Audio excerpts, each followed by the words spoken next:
might have heard of internet addiction, and maybe you're wondering what it is and how you might know whether you yourself are maybe verging on that.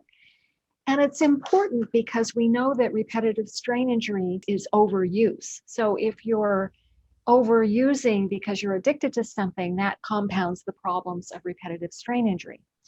So I've been looking for a long time for someone who could bridge the gap between the physical and mental uh, dimensions of repetitive strain injury. And I found the most wonderful doctor, Dr. Phil Reed. He's a professor of psychology at Swansea University in Wales. And Dr. Reed has studied and published over 240 papers, among which are studies on internet addiction. So welcome, Dr. Reed. Well, thank you very much for inviting me. So it's hard to know where to begin, but I'm thinking, could you describe internet addiction, what it is? Yeah, think of internet addiction like any other form of behavioral addiction, shopping addiction, gambling. It's where you're spending too much time doing one activity, perhaps at the expense of other things that you really need to do. So you're spending time online when perhaps you should be talking to your nearest and dearest, your friends. Perhaps you should be at school or at work or doing those things, but you're not. You're spending your time doing something digital. Now, the term internet addiction is almost getting a little bit old-fashioned now. Digital addiction or digital dependence may be a little bit better since the advent of social media. But one of the key things is you're spending way too much time in that activity. Beyond that, there are some similar signs of addiction that you might see with substance misuse. So for example, you will get withdrawal effects if you stop using your digital device. Certainly there'll be psychological effects. You will get increased anxiety. You may find your heart rate goes up a little bit if you know that you can't use your digital device for a while. You do get a lower mood, and that's been demonstrated time and time again. But you also get physical effects as well. You do get that increase in nervous system activity, heart rate. You start getting a little bit sweaty. And there are also hormonal changes from those people who are very heavy users of these devices. So we get releases of cortisol. And cortisol has numerous effects. It's implicated in flight and fight. It gets us ready to do that. But longer term, it damages the immune system and also has some neurological impacts as well. So we can get those withdrawal effects, which can be both psychological and physical. And all of those contribute to this concept of addiction. But what you notice is you're not doing enough of things that you should be doing, and you're doing too much of the digital stuff. You could envision a situation where you would be procrastinating. You could. There are things being put off in your life that you really need to take charge of. And that's when you know you're beginning to have a problem. It's not about time. It's not about the level of time you spend, although that's associated. But nowadays, it's very difficult for us to draw lines between work use, social use. All of those things are terribly blurred. And we're all, especially these days, spending vast amounts of time digitally. It's when there are things you should be doing, you're not. That's when you need to start thinking, well, why am I doing this? Is this in my control anymore? You know, I once followed someone down the street. She was actually going to my place. We had a meeting set up, and she was unaware that I was behind her. It was several paces. And I noticed that she must have reached into her purse for her phone 10 times during the little half block that we were traversing. And I remember being struck by that. And I find myself sometimes checking my phone frequently and thinking, why am I doing this? You would be absolutely astonished at the number of times that people do check their phones. And it's something people are not even aware of. anymore. People are checking their phones probably in the region of 400 or 500 times a day, just to make sure they're not missing anything. And that's another sign. Technically, people refer to that as hypervigilance. So you're constantly making sure that no one's trying to get hold of you. That's one of the signs that you're becoming hooked to this, that you feel a little bit anxious every time you're disconnected. And that time from being disconnected to that anxiety taking hold shrinks and gets shorter until, as you said, the lady you were following down the street to your meeting is probably going into a pocket to check a mobile maybe every 5 seconds or so. You know, there's another thing that I read in more than one place, and I unfortunately don't have the citation in front of me, but apparently there's a dopamine effect. You get a little boost, a little burst when you get a click or a like or a something. And I'm wondering if that has something to do with this whole addiction process. It's certainly part of it. Dopamine is part of the incentive motivation signaling system, and it's saying to you something good is coming and you want it. And every time you get a little pulse of dopamine, that's what you think. It's like that cream cake floating by you.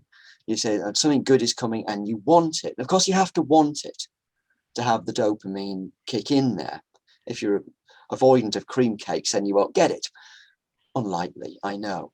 But the same thing happens with mobile phones. The more people use it, the more they learn that these likes are a good thing.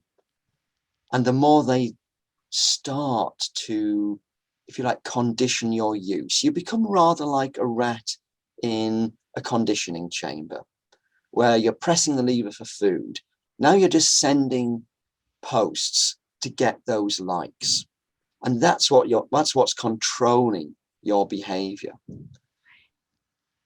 This is so interesting. I mean, if it were, the cheesecake analogy is actually pretty good because people can get very obese from eating too much cheesecake. And although it's not quite a clean analogy, there are some downsides to being addicted to anything. But if only it were something good that I wanted, but half the time, more than half the time, you're disappointed. You know, you hear the drop. I've actually turned off a lot of the notifications on my phone for But that that's very reason. I don't yeah. want to be disturbed. I put the phone away, But that's far away. recognition that it can interfere with your life. And it's not that important relative to the other things that you've got to do. When that awareness begins to get blurred and all of the rubbish that comes through into your email or social media, if you use those things, once they begin to seem important to you, then you're tipping over into that problem area. But as while you've got that awareness of, okay, this is important, this isn't, then you're generally okay, you're in control. It's when everything seems important just because it comes through this device, then you've got a problem. There's also the etiquette situation where you're sitting across a table and ordering lunch with someone who is down checking her phone. Just take me a minute. Just, you know, and you're thinking, I am a human being. I'm sitting across from you. This is my time too. And Technically, that's called phubbing, which is to ignore somebody in preference to a digital communication. And it's very rude. Could you spell that for me? It's P-H-U-B.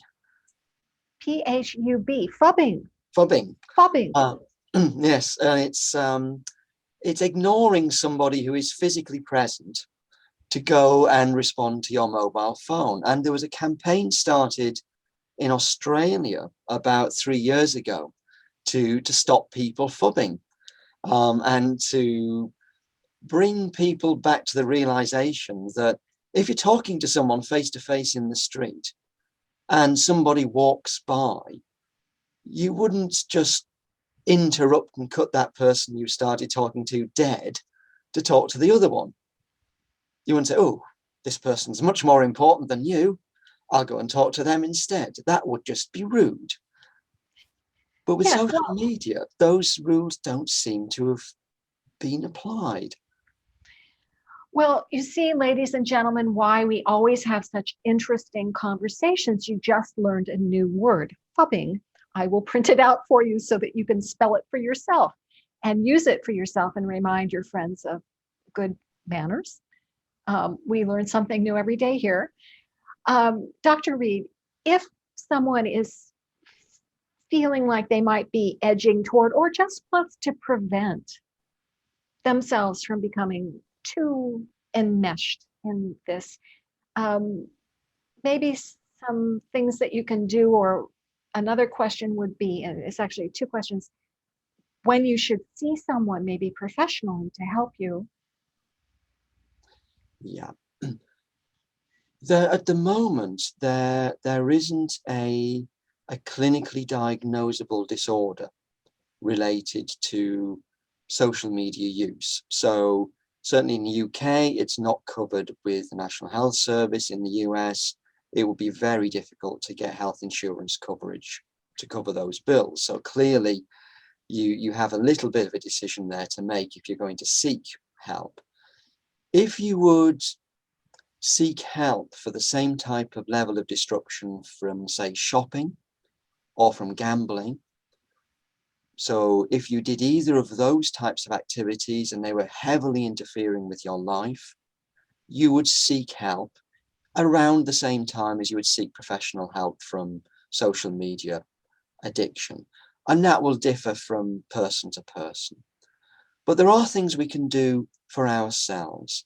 And one of the clear things is setting good boundaries. You don't always have to be on call. You don't always have to respond to email. You don't always have to respond to social media. You don't always have to respond to your phone. You can set clear times when you will and you won't do this. And I think that cuts down the usage and stops it getting out of hand, because it teaches you very quickly there's never anything that important. If it's work related, you can do it at work. If you need to be on call, they will call you. You don't constantly have to check. If you're not going to meet your friends, meet your friends. You don't have to have 30 emails to set up a single meeting. So have clear boundaries. Don't take the devices into the bedroom. They'll disturb your sleep. For many reasons, people will wake up. 30% of people in the US, especially women, have disrupted sleep because they're waking up to check their Facebook accounts. Don't do it. The blue light that emanates from the devices also mimics the early morning light and will affect your melatonin production, and that can disrupt your wake-sleep cycles. So keep them out of the room you sleep in, and just have clear boundaries. Finally, ask yourself, why am I doing it? What purpose is this serving? What am I getting out of it? And a little bit of self-analysis can go a long way. Well, thank you so much, Dr. Reed, for clearing up these issues for us. You've given us so much to think about and some really clear guidelines about what we can do to prevent ourselves from becoming addicted to these internet and phones and My social media. pleasure. My pleasure. It's an endemic effect across society now. As long as we're aware of it, it's not usually that bad. And I'm not saying it's all bad. I'm not No, saying all of this stuff is bad. Like everything else, it's good in moderation. thank you. Thank you so much for coming on to our channel, Dr. Reed. And we hope to have you back to talk about gaming addiction, which is another form of internet addiction, very soon. So everybody stay tuned and you'll hear some more about that from Dr. Reed. Thanks again, Dr. Reed. Thank you.